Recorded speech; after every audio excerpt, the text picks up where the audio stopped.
Now a chance to hear an extended edition of The Bloody Protest. Writer Fintan O'Toole explores the legacy of the Easter Rising, which took place in Dublin in 1916.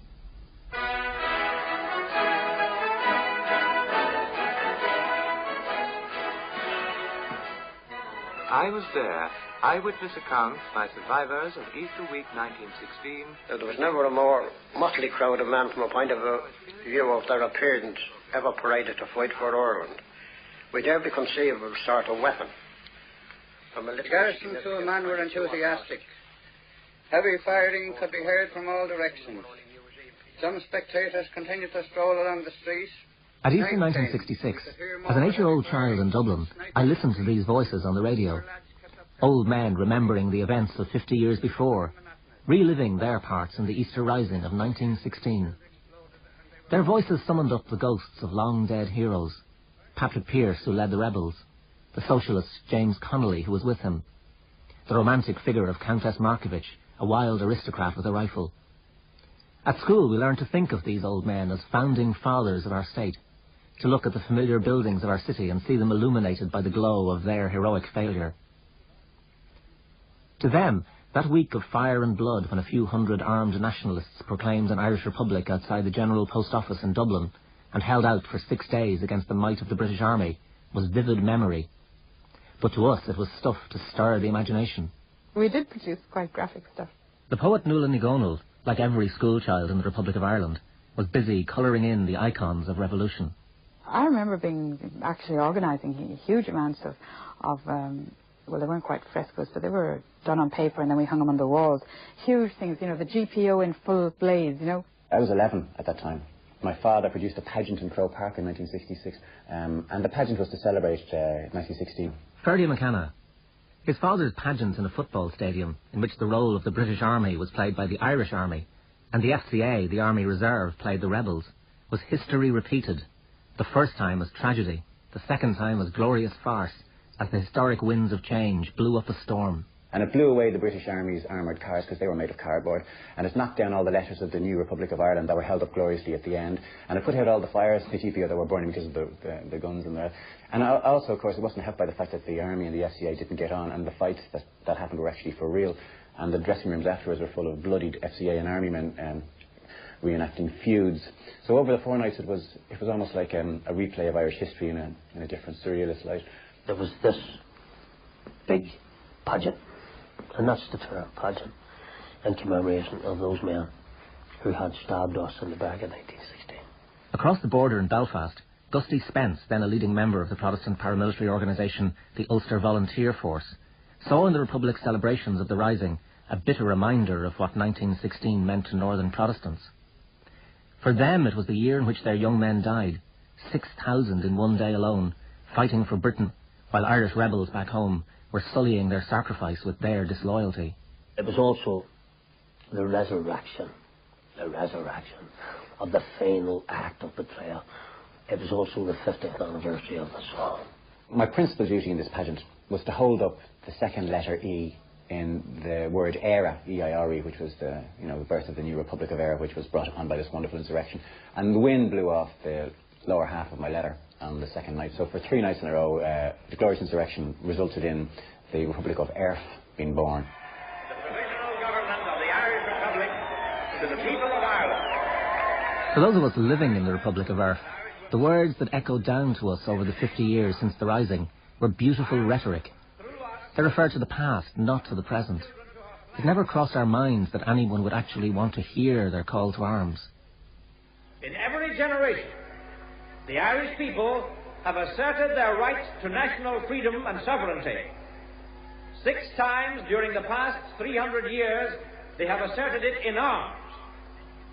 Standing on that fundamental right, and again asserting it in arms in the face of the world, we hereby proclaim the Irish Republic as a sovereign, independent state.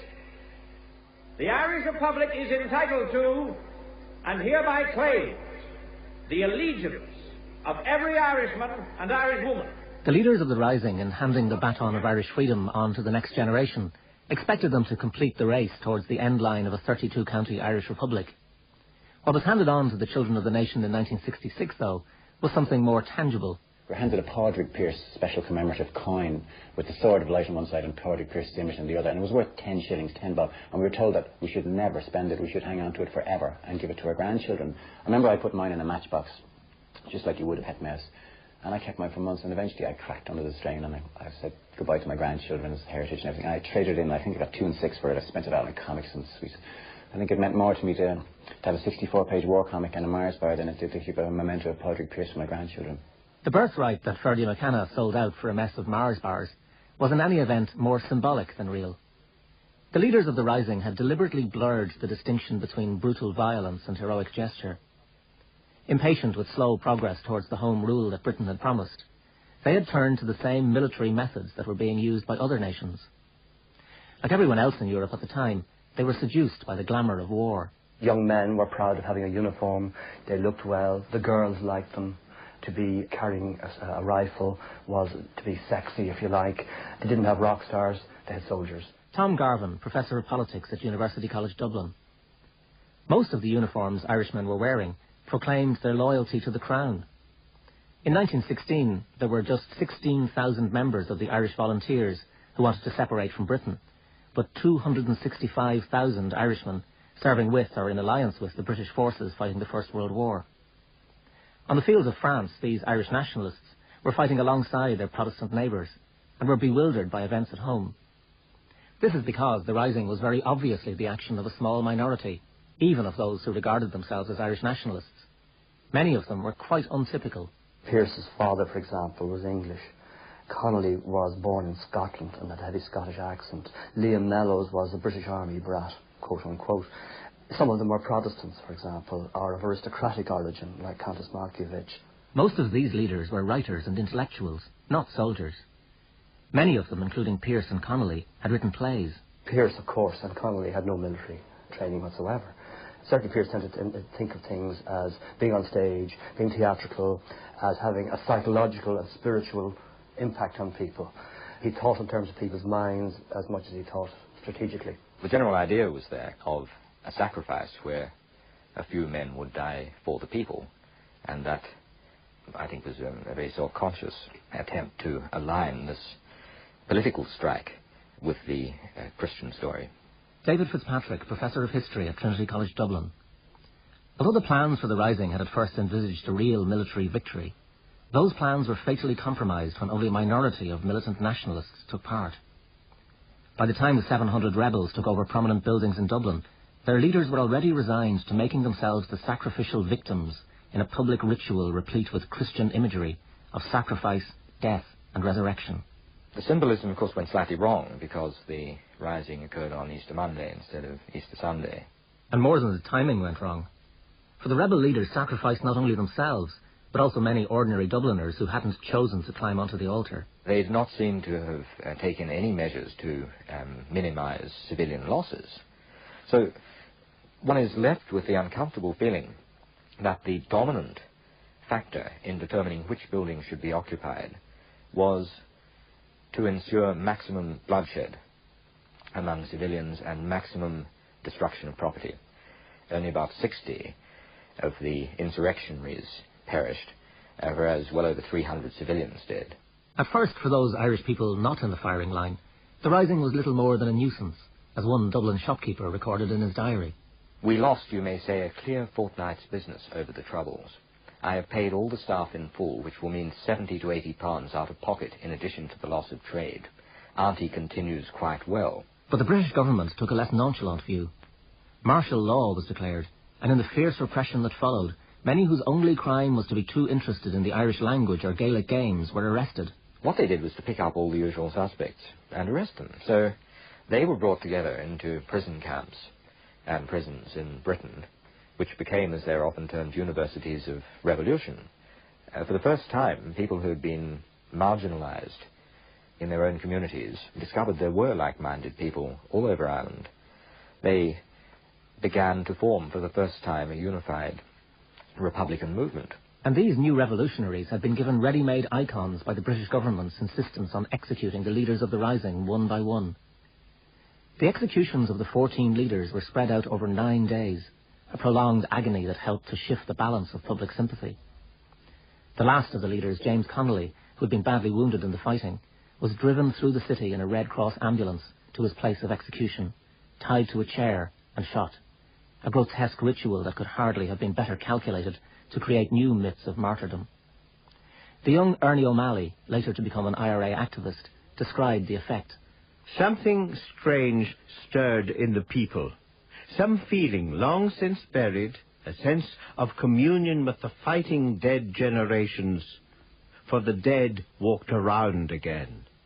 Tricolour badges were worn on coats, caps and hats. Songs were copied by hand or typewritten and handed around. High over Dublin, our tricolour flies.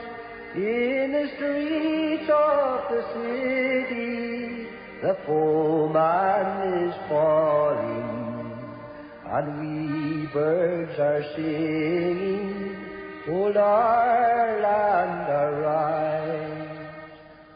These stirrings of devotion were felt only by a minority, but the specifically Christian imagery of the rising and the executions gave it a connection to deep-seated beliefs among a devoutly Catholic majority. That connection had been in Pearse's mind, even as he planned the rebellion itself. I think Pearse was tempted by the myth-making movement, very obviously, 4 or 5 years before the event actually occurred. He used to talk about the Tree of Liberty being watered by the red wine of the battlefield. In his last letter to his mother, when he's under sentence of death, he says, "Do not mourn me, O mother. Millions yet unborn will bless you because you are my mother." Now that, to me, makes it fairly clear who Pearse thought he was. Dear Mary, that did see thy firstborn son go forth to die amid the scorn of men, for whom he died. Receive my firstborn son into thy arms, who also hath gone out to die for men, and keep him by thee till I come to him. To be a Messiah is to be the founder of a myth, and a very, very powerful myth. Pearse could be seen as a kind of secular Christ, and very deftly and explicitly was treated as such by the church and by lay people for a generation after 1916. All sorts of little objects started to multiply, like picture postcards and effigies, relics of the one true cross, so to speak. Anything which had belonged to one of the rebels took on a market value. I have met them at close of day, coming with vivid faces from counter or desk among grey 18th century houses. At a somewhat higher level, the rising was translated into a work of art, most powerfully by William Butler Yeats in his poem Easter 1916. In it, Yeats dramatises the transformation of the rebel leaders in public opinion, from comic to tragic figures, from fools to heroes. Like many Dubliners, Yeats at first saw the rebels as crackpots. The letters he wrote over the days and weeks after he heard of the rising show his mind moving and changing. He speaks rather dismissively of Pearse at first as being obsessed by the vertigo of self-sacrifice. Professor Roy Foster, Yeats's biographer. Despite his initial scepticism, the poet, like much of the general population, began to think more highly of the rebels. As the brief trials and then executions happen, his mind hardens and changes. He certainly is much more on, if one can put it thus crudely, the side of the rebels. All changed utterly. A terrible beauty is born. Yeats all his life, and this begins with his very first poems, has an extraordinary gift for striking you can nearly say a soundbite line. And a line from a Yeats poem is a way of passing into the language.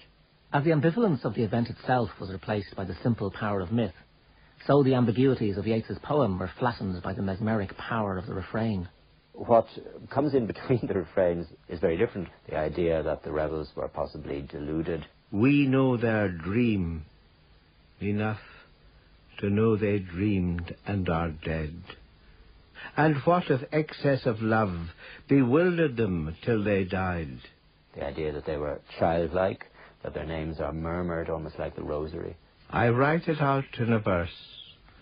MacDonagh and McBride and Connolly and Pearse. But they're told out as a sort of apostolic succession, but of people who are possibly led astray, bewitched. One of the reasons people didn't want to hear the ambiguities in Yeats's poem was that poetic incantations helped to drown out the more prosaic realities of competition between classes. The Rising wasn't just an epic clash of Ireland and England. It was also a coup by one kind of Irish nationalist against another. In one sense, the rebels rose up against the elite of Irish nationalism, which had been dominant since the late 19th century. The people were a very formidable, educated, mainly but not entirely Catholic group of people who in many cases would have had pretty solid bourgeois roots going back into the 19th or the 18th century, about which they'd be very conscious and very, very proud. Jesuit boys, it's been parodied as, whereas the new men who came in after 1916 would, by and large, not have been so likely to have third-level education, would perhaps have had a Christian Brothers education rather than a Jesuit education. There's a way in which 1916 to 1922 hijacks Irish history for a class who otherwise wouldn't have been the social leaders of independent Ireland. All changed utterly. A terrible beauty is born. At the cutting edge of this rising class was a new hard core of dedicated revolutionaries, soon calling itself the Irish Republican Army. The mythic power of 1916 helped to sustain the IRA through 4 years of an increasingly dirty guerrilla war. But when one faction of the IRA, under Michael Collins, tried to end the war with the Anglo-Irish Treaty of 1921, partitioning the island but setting up an independent state in the south, the shadow of the martyrs of 1916, pure, unyielding, preferring heroic death to pragmatic compromise, fell across them. In the debates on the treaty, Patrick Pearse's mother, now a member of an embryonic Irish Parliament, invoked her son's name to warn that the republic he had died for must not be betrayed. It's been said here on several occasions that Padraig Pearse would have accepted this treaty. I deny it. As his mother, I deny it, and on his account, I would not accept it. People will say to me the people of Ireland want this treaty. I've been through Ireland for the past few years, and I know the hearts and sorrows of the wives of Ireland. I've studied them. No one has studied them more, and let no one say that these women from their hearts could say they accept that treaty. The treaty split Irish nationalism and led to a bloody civil war won by those who supported it. They settled for a compromise far short of Pearse's ideal republic. But even though they were left with a free state within the British Commonwealth, and without the 6 counties of Northern Ireland, they seemed to have achieved more by violence than the home rule that had been on offer before the Rising. For most, the bloody sacrifice seems to have brought at least some benefits. The violence had paid off with the creation of a state. The amount of autonomy which would have been got under Home Rule was very much less than what was achieved with the creation of the Free State. And although a great many Home Rulers believed that they could gradually increase their autonomy, they could work within Home Rule to get more and more powers to the local assembly, it's by no means clear that would have happened. So, in that sense, while the devolution of power to Irish national representatives was probably delayed by the Rising, the extent of that devolution may have been eventually increased. Now that this new state was established, it claimed 1916 as its founding myth. Any attempt to question the Rising seemed to question the legitimacy of the state itself. One of the few dissenting voices was that of the playwright Sean O'Casey, who had split from James Connolly's Irish Citizen Army shortly before the Rising.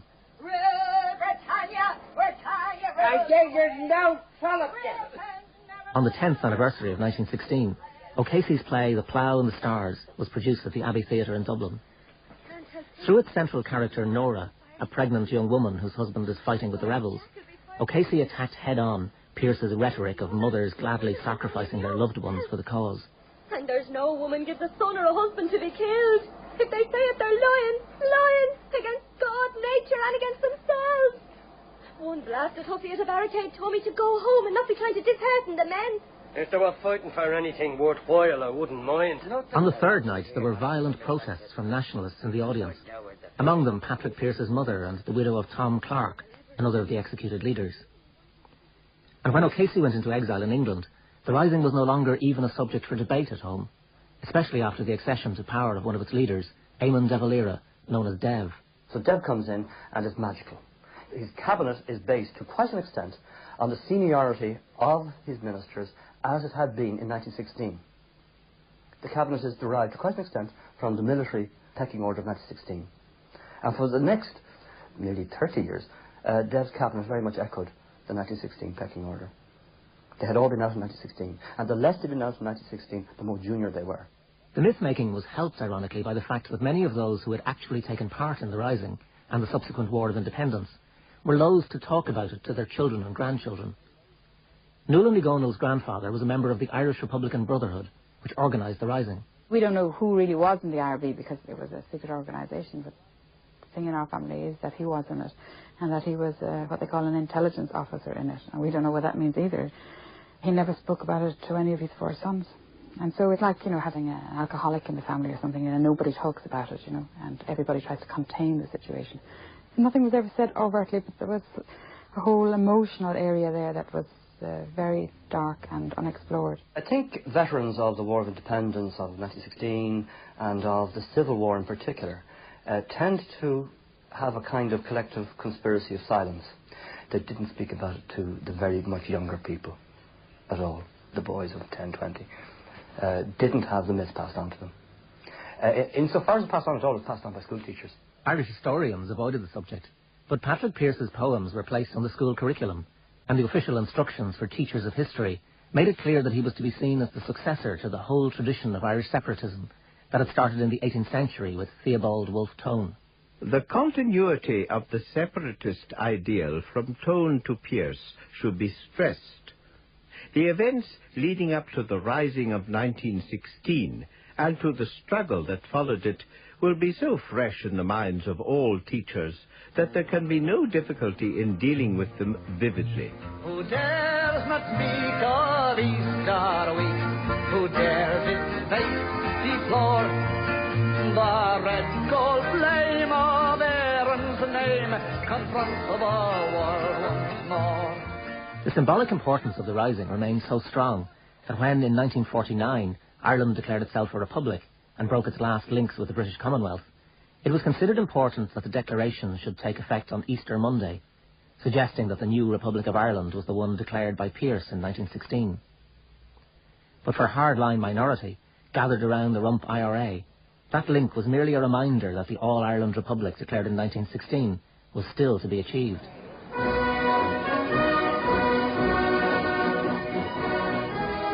This Easter, we are bringing back to our minds the Easter of 50 years ago. In 1966, 50 years after the Rising, De Valera was still President of the Republic, and he did his best to pass at least its rhetoric on to another generation. But in the South, that rhetoric actually meant less and less, and he himself was so venerable, so remote, that he might have belonged to another century. His presence seemed to suggest that 1916 belongs to a kind of history that would soon be buried with a generation of leaders that was so obviously on its last legs. All I remember of Dev is his big black suit, who was paraded in ceremonial occasions, and he was deaf as a post and as blind as a bat. And I mean, it wasn't exactly something that one, as a young person, would look up to and would be proud of as being the figurehead of our country. Just this black spectre. We cannot adequately honour the men of 1916 if we do not strive to bring about the Ireland of their desire. For this, each one of us must do his part. And though the tasks immediately before us now are different from those of 50 years ago, we can have today, if we are sufficiently devoted and our will be firm, a national resurgence comparable to that which followed 1916. I think in some ways, because of that, I do locate the beginning of the violence in 66 rather than in 69, when the really heavy stuff started. Belfast journalist Malachy O'Doherty. Amid the harmless indulgence of the 1916 celebrations, it didn't occur to anyone in the South that the Republic's myth of origin was for some Catholics in the North longing for a united Ireland, a myth of destiny. In the South, blood sacrifice, violent gestures and pure acts of resistance had become mere rhetoric. But in the North, those images suggested to some that the business of 1916, the establishment of an all-Ireland Republic free from British rule, was unfinished. For them, 1916 belonged not to history but to the present. As Henry Patterson, Professor of Politics at Queen's University Belfast, points out, the modernising Unionist Prime Minister of Northern Ireland, Terence O'Neill, would come to believe that the 50th anniversary of 1916 did much to scupper his hopes for moderate reform. He specifically said that the large numbers of nationalists who came onto the streets carrying tricolours, supposedly supporting the Republican movement, gave his enemies in Unionist and Loyalist politics a big stick with which to beat him. For Republicans, Easter celebrations allowed them to link their struggles with the founding events of the Irish state. In Belfast at that particular time, what we now call the Republican movement was four families. Joe Austin, now a Sinn Féin councillor in Belfast. He remembers how, before 1966, the IRA and its ideas had dwindled into a die-hard rump, holding on to an increasingly irrelevant legacy of the past. Those families intermarried. They socialised. In most occasions, the fathers of the families would have been at some stage in prison together, and they would have been, if you like, the Republicans. They certainly wouldn't have been any kind of political force. But the 1916 myth was not dead, only sleeping. And the anniversary celebrations, coming at a time when Northern Catholics were beginning to assert themselves as a political force, brought it back to life. They not only stirred the ambitions of some nationalists, but also led to a reaction among militant loyalists. By Easter time 1966, the seamier traditional sectarian side of Ulster politics, which a lot of people had hoped had been put behind them, had begun to re-emerge. At Easter 1966, there were two big commemorative marches in Catholic West Belfast. The second attracted up to 15,000 marchers to the Falls Road, with thousands more watching from the side.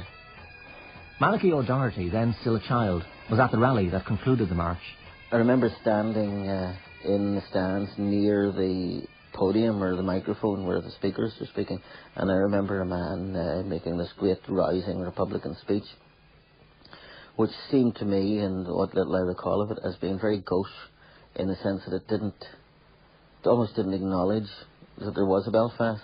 You know, I remember he was shouting out, you know, at last Ireland is free. And I remember at the time fantasising that I could leap over the wall and grab this microphone off him.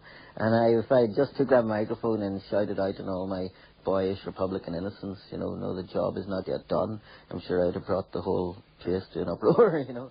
But you had districts that weren't really hard-line Republican districts, and all of a sudden they became decorated overnight. For the loyalist paramilitary member Gusty Spence, the sight of familiar Catholic streets, suddenly emblazoned with nationalist colours and symbols, looked like a threatening transformation. And there was things like crossed rifles and banners and stuff like that, you know, freedom and all these, to us, ominous sounding things. And you had parades. Parades are inclined to be intimidating, especially if you see large numbers of men on the street. Men even whom you knew, and really held no Republican philosophy, but yet were on parade. And it was a worrying time. There had been a threat in 1966 by the IRA that 50 candles would be lit to commemorate the 50th anniversary. One of these 50 candles was a little pipe bomb made with plastic explosives stolen by a British armoured deserter who lived on the Falls Road, and he threw it at the back of the GPO in Belfast, symbolically connecting it, I suppose, with the GPO in Dublin, where the Easter Rising had taken place. Many of those commemorating the Rising were flying the tricoloured flag of the Irish Republic, an action that was itself illegal. And I suggested that we should fly ours out, and my mother was against that. She was against it because it was illegal, because she didn't want to draw attention to the family as Republican. It was also the 50th anniversary of the Somme. The coincidence of the anniversaries of the Rising and the Battle of the Somme meant that each community had its own myth of blood sacrifice to revive. And as tension mounted, the memory of blood whetted the appetite for blood among a hardline minority on both sides.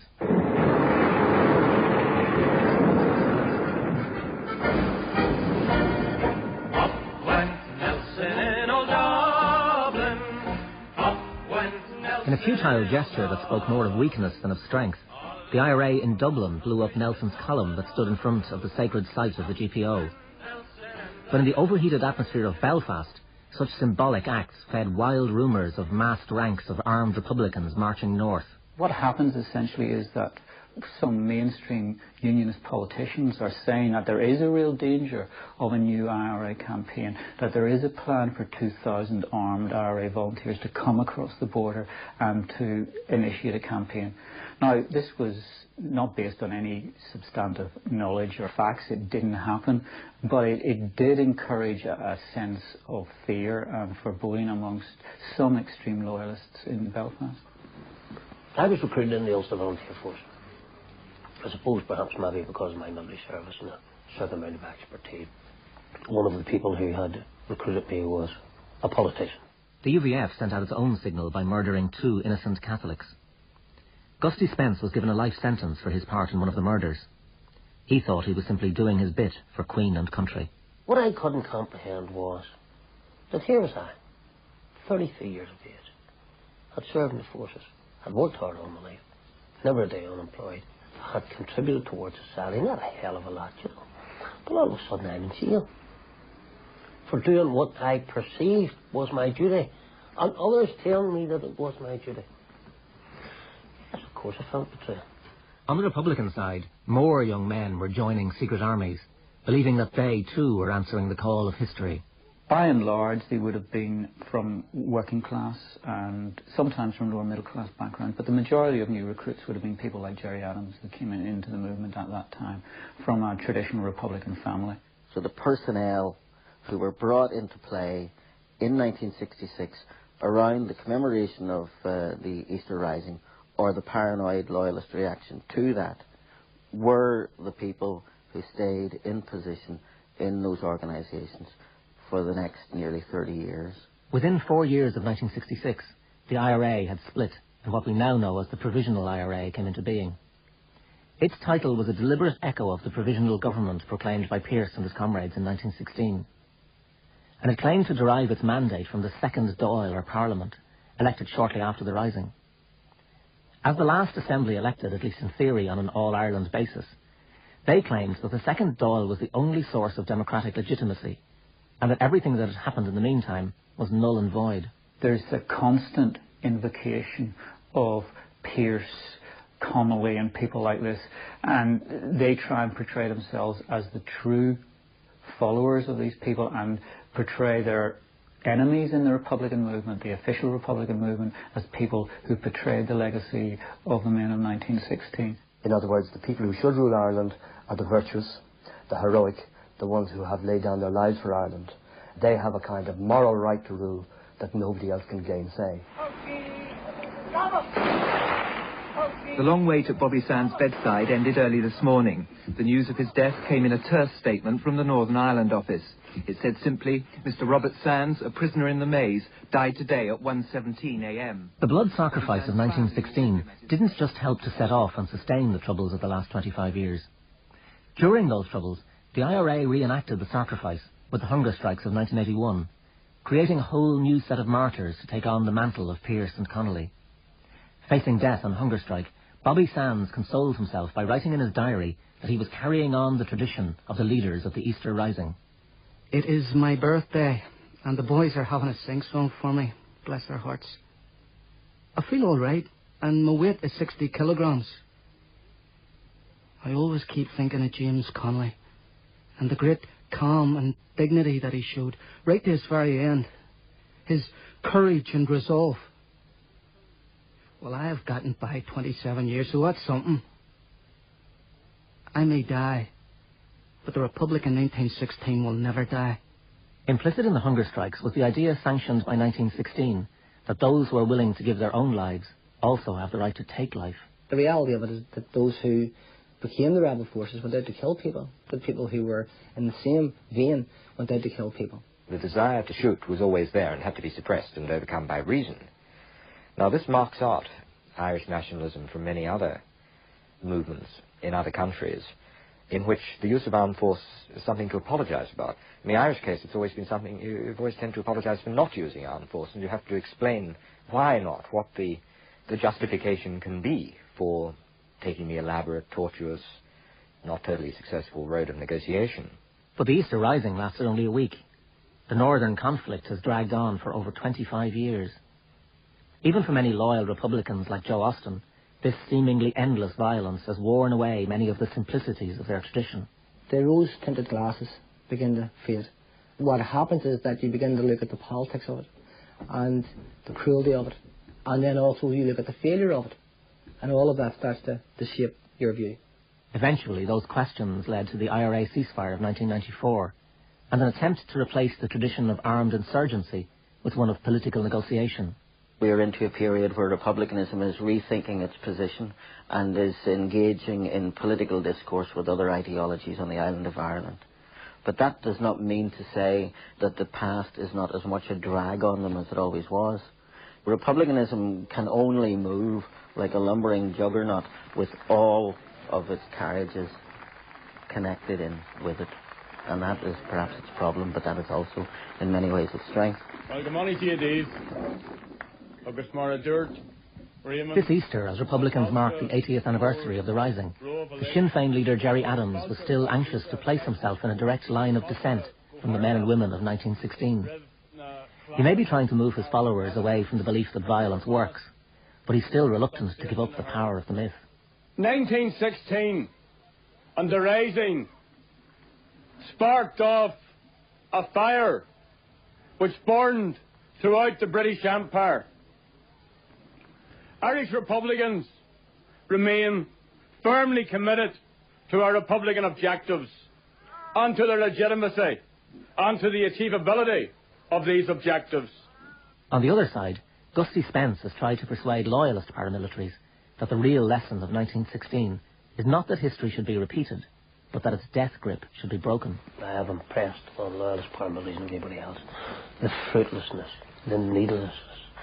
It's the psalm all over again, and repeat it, that war doesn't get anybody anywhere. And for heaven's sake, don't pursue it. It's 8 o'clock on Monday the 19th of February. One person died in a bomb explosion on a bus in central London last night. The 1916 Rising will not be consigned to the past until its power is no longer felt in the present. Until then, the sacrifice will be passed on to yet another generation of innocent victims. Deaths like those that Sean O'Casey saw on the streets of Dublin 80 years ago will continue to be the shifting headlines emblazoned over an old and unchanging story. 4 people were seriously injured. There they are, explosion in central London last night. Lying so quiet. A child surprised in the doorway. An old man stretched in the street. A young man near a lamppost, which he had clutched when the bullet struck him, and down which he had slid when he died.